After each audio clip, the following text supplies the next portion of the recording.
안녕하세요. 저희는 이화여자대학교 뇌인지과학부 기자단 뉴로타임즈입니다. 저희 뉴로타임즈는 뇌와 마음 그리고 사람을 연결하는 다양한 컨텐츠를 통해서 뇌인지 과학을 더 쉽고 흥미롭게 전달하고자 합니다. 오늘은 뉴로타임즈 인터뷰 시리즈의 네 번째 인터뷰로 이화여자대학교 뇌인지과학부의 이성환 교수님을 모셨습니다. 교수님 안녕하세요. 안녕하세요.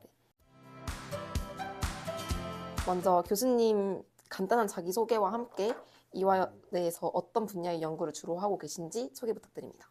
네, 안녕하세요. 저는 이번에 이화여자대학교 뇌인지과학부에 새로 부임하게 된 이상환입니다. 저는 주로 뇌 속의 염증 반응이 다양한 퇴행성 뇌질환을 어떻게 유도하는지를 연구하고 있습니다. 특히 여러 가지 세포 타입 중에서 미세하교 세포가 매개하는 염증 반응이 그 과정에서 중요할 거라고 생각하고 있습니다.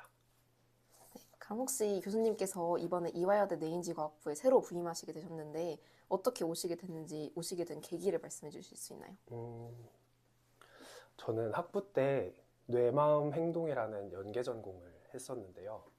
제가 속했던 생명과학부와 심리학과, 언어학과, 통계학과, 그리고 컴퓨터공학부의 모든 전공들을 다 들을 수 있는 전공이었습니다.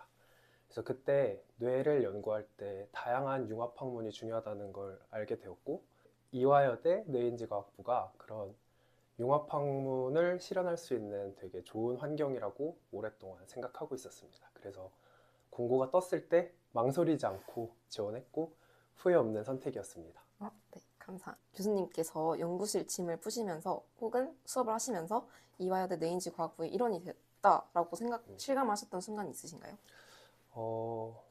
가장 처음 실감났던 거는 신입생 오리엔테이션 때 제 소개를 하면서 아마 보셨을 텐데 그때 좀 많이 떨려가지고 실감이 났었고, 그리고 더 크게 실감이 났던 순간은 학부 첫 수업을 했을 때 학생들의 눈빛이 되게 기대감에 차 있더라고요. 그래서 조금 더 열심히 준비해서 가르쳐야겠다는 생각을 하면서 크게 실감했습니다. 그러면 교수님께서는 학부와 석사 그리고 박사 모두 생명과학을 전공하셨는데 생명과학을 하거나 뇌과학 공부를 하시던데 어렵게 느껴져가지고 포기를 하고 싶었던 순간도 있으셨나요? 다른 분야도 다 마찬가지겠지만 실험을 하다 보면은 몇 달씩이나 원하는 결과가 안 나올 때도 있고, 때로는 되게 오랫동안 진행해왔던 거를 다 엎어버려야 하는 순간도 오는데, 저도 사람인지라 그런 순간에 좀 멘탈이 흔들리기는 합니다만, 흔히들 트러블 슈팅이라고 하죠. 그런 시행착오들이 나중에 돌아봤을 때는 제 큰 자산이 되어 있더라고요. 그래서 그런 점들이 힘들었지만 잘 극복해 나가고 있습니다. 네. 교수님께서 담당하고 계신 수업의 주요 내용이나 학생들이 배우게 되는 핵심 포인트가 무엇인지, 어떤 과목을 가르치고 계신지 과목 소개를 부탁드립니다. 제가 팀티칭이라 아직 수업을 하지 못한 뇌인지과학 기초 과목을 빼면 학부 수업으로는 의생명과학과 뇌인지과학의 융합이라는 과목을 맡고 있고, 대학원 과목에서는 신경과학 특론이라는 과목을 맡고 있습니다. 두 과목 모두 융합학문적 지식을 전달하기 위해서 노력을 하고 있고, 좀 최신 연구 트렌드 위주로 접근을 해서 학생들이 이론만 암기하거나 교과서만 계속 읽고 있는 것보다는 좀 융합학문의 큰 틀을 이해하는데 초점을 맞추고 있습니다. 그럼 혹시 이 과목을 수강하려는 학생들에게 도움이 될 만한 선수 과목이나 연계 과목이 있는지 알려주실 수 있나요?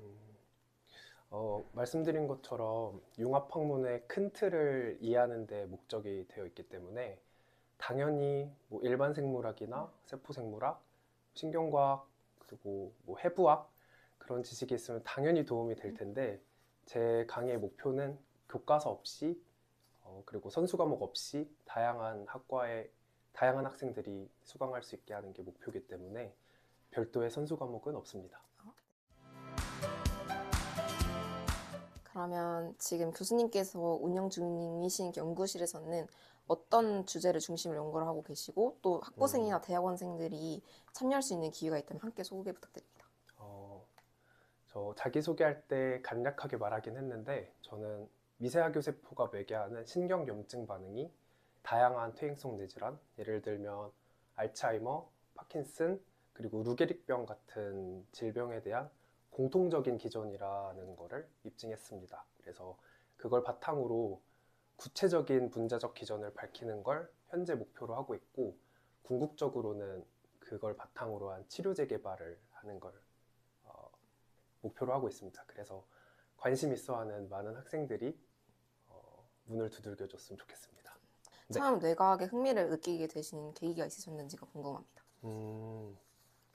제가 학부 시절에 저는 생명과학부를 나왔는데 다 조금 기초적인 학문 분야에 치중이 많이 되어 있는 학과였어요. 근데 저는 공부를 하면서 제가 연구하는 게 실제 인간의 질병을 치료할 수 있는 쪽이 더 잘 맞을 것 같다라는 생각을 했고, 그 와중에 저희 학부에서 실험실마다 희망하는 실험실을 직접 돌아다녀서 그 실험실에서 하고 있는 연구 내용을 직접 들을 수 있는 오픈랩이라는 프로그램이 있었는데, 그때 유전자 치료를 이용해서 루게릭병을 치료하는 실험실을 알게 됐고 거기를 진학하게 됐습니다. 그래서 그때부터 제 연구 분야가 정해지게 되었습니다.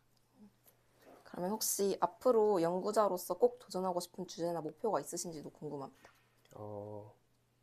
이런 의과학을 연구하는 연구자들의 공통된 꿈일 거라고 생각하는데, 제가 발견한 기전을 바탕으로 아까 말씀드린 다양한 퇴행성 뇌질환을 치료하는 걸 목표로 하고 있고, 조금 거창하게 너무 거시적인 목표일 수도 있어서 저는 예를 들면 치매를 완화하거나 예방하는 데 도움을 줄 수 있는 건강기능식품 같은 것도 개발하면 재밌을 것 같다고 생각하고 있습니다. 이제 학생들이 대부분 궁금해하는 것들이 진로와 관련된 부분입니다. 그래서 혹시 뇌인지 과학을 전공한 학생들이 진출을 할 수 있는 대표적인 진로에는 어떤 것들이 있는지 말씀해 주실 수 있으실까요?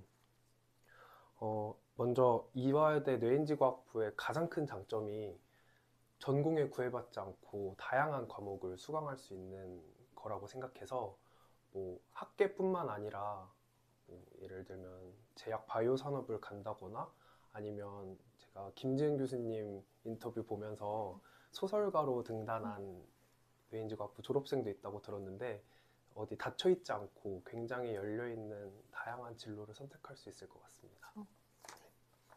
그러면 이번 학기 또는 첫 수업에서 학생들에게 꼭 들려주고 싶어서 아껴둔 비장의 한마디가 있으시다면 무엇인가요? 비장의 한마디. 네. 일단 이거는 저 개인적으로도 되게 중요하다고 생각하는, 과학자로서 혹은 과학자가 되지 않더라도 중요하다고 생각하는 게, 요즘 세상이 너무 빨리 변하고 있어서 정답을 외우는 걸로 그 똑똑함을 증명하는 시대가 끝났다고 생각합니다. 그래서 정답을 외우는 것보다는 계속 좋은 질문을 할 수 있게 끊임없이 고민하는 것이 중요할 거라고 생각합니다. 그럼 이제 학생들이 학부생 시절부터 진로를 위해서 다양한 대외 활동을 도전을 하는데요. 네. 그럼 뇌인지 과학과 관련된 진로를 위해서 또는 아니더라도 진로를 위해 준비하면 좋은 경험이나 활동이 있다면 무엇이라고 생각하시나요? 제가 실험을 하는 실험과학자여서이기도 하지만 실험실 경험을 한 번쯤 꼭 해보는 걸 추천드리는데, 일단 진로를 학계 쪽으로 가면 당연히 도움이 될 건데, 진로를 학계로 고르지 않더라도 그 경험에서 다른 진로에 대한 이런 상대적인 비교도 충분히 많이 할 수 있기 때문에 실험실 경험을 학부생 수준에서 한번 해보면 도움이 많이 될 것 같습니다. 뇌인지 과학을 공부한 학생들에게 꼭 강조하고 싶은 역량이나 능력이 있다면 이제 앞부분이랑 겹치는 내용일 수도 있겠지만 네. 한번 말씀 부탁드립니다. 네, 앞서 강조했던 것처럼 좀 정답을 계속 외우는 것보다는 질문할 수 있는 능력을 길러야 될 것 같고, 그리고 예전에 저도 꽤 졸업한 지가 오래되기는 했는데, 한두 과목만 잘 해도, 한두 학과의 전공만 잘 알고 있어도 되게 유망하다고 많이들 했는데, 이제는 그런 시대가 끝난 것 같아요. 그래서 언제든 내가 공부하고 있는 거에 다른 과목이 계속 접목될 수 있다는 생각을 가지고 좀 열린 사고, 유연함을 가지는 게 중요할 것 같습니다. 앞으로 연구 혹은 교육에 대한 포부가 있으신지, 목표가 있으신지 궁금합니다.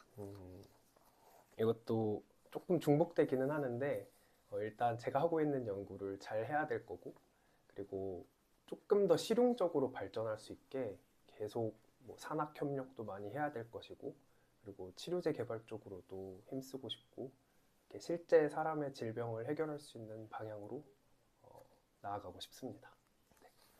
그러면 이제 뇌인지 과학이란 전공 자체에 관심을 가지고 있는 입시생들이 되게 많습니다. 그래서 이 뇌인지 과학을 이제 목표로 하는 학생들에게는 어떤 조언을 해주실 수 있을지가 궁금합니다. 입시생이라 하면 고등학생들? 네, 중고등학생. 중고등학생들.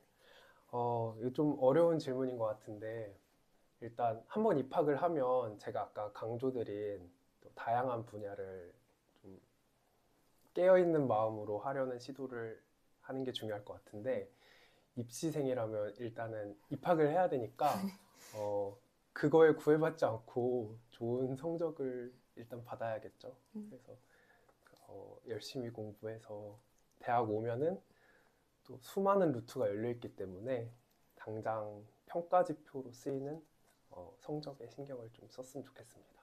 네, 감사합니다. 그러면 혹시 교수님만의 뇌 전환이나 집중력 회복 방법이 있으신지 알려주시면 감사하겠습니다. 먼저 제가 졸릴 때는 저는 보통 양치를 하거나, 그리고 약간 필살기인데 저는 물을 좀 많이 마셔서 계속 화장실을 왔다 갔다 하면은 어느 순간 잠이 깨더라고요.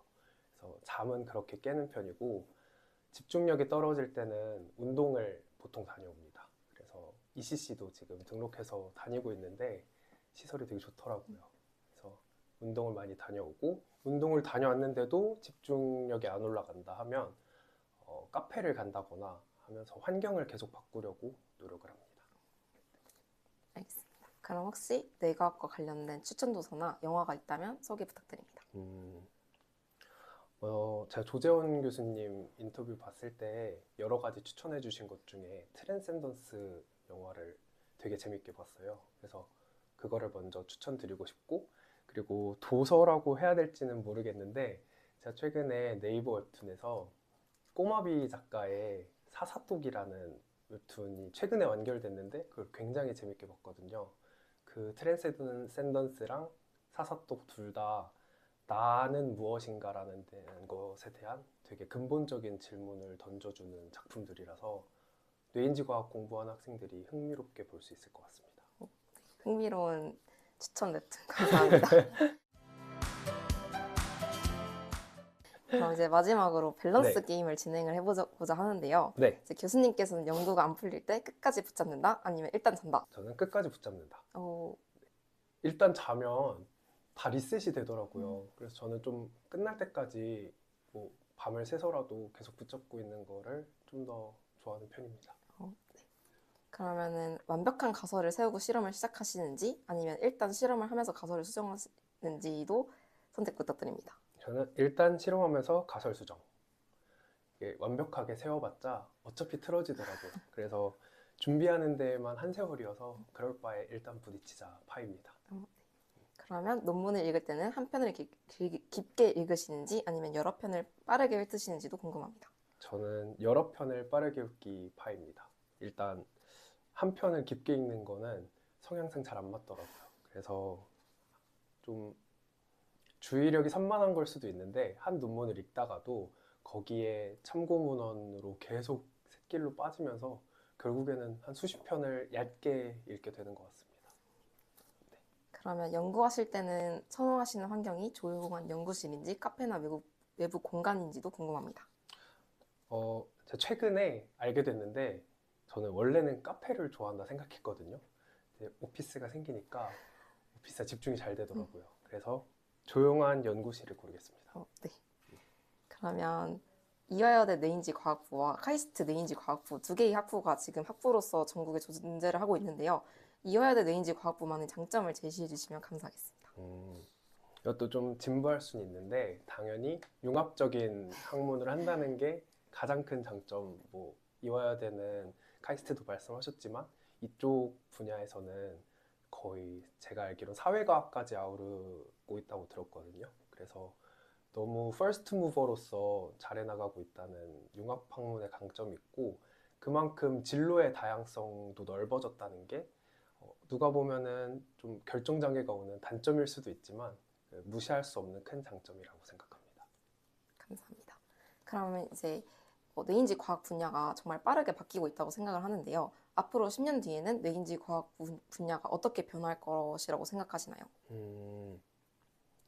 다들 잘 체감하고 있다시피 지금 AI가 너무 발전하고 있기 때문에 AI라든지 아니면 뭐 디지털 전환과 관련된 기술들이 뇌과학뿐만 아니라 바이오뿐만 아니라 모든 분야에 다 접목이 될 거예요. 그래서 그 와중에 인간만이 할 수 있는 인간 고유의 영역을 각자 잘 찾아 나가야 될 것 같습니다. 그거는 저도 모르고 누구도 모르고 예상하기가 굉장히 힘들기 때문에 좀 시시각각 유연한 사고를 가지고 인간이 할 수 있는 일을 찾아 나서야 될 것 같습니다. 네, 감사합니다. 그럼 마지막으로 보너스 깜짝 질문이 있는데요. 네, 혹시 이번에 입학식에서 이화 네, 엑소가 엄청난 관심을 받으셨던 거 기억하시나요? 보셨나요? 봤습니다. 혹시 내년에 이화여대 입학식에 27학번을 위한 이화 엑소가 되어주실 생각이 있으신지가 궁금합니다. 생각도 못한 질문인데 누군가 같이 해준다고 하면 한번 고려를 해보겠습니다. 네, 감사합니다. 그럼 네. 기대해 보겠습니다. 네, 오늘 네. 귀한 시간 내주셔서 정말 감사합니다, 교수님. 교수님의 이야기 때문에 뇌인지 과학의 매력과 연구의 깊이를 더욱 느낄 수 있었던 시간이었습니다. 그럼 지금까지 뉴로타임즈 인터뷰 시리즈 4번째 편 이상환 교수님과 함께했습니다. 다음 인터뷰에서 또 찾아뵙겠습니다. 감사합니다.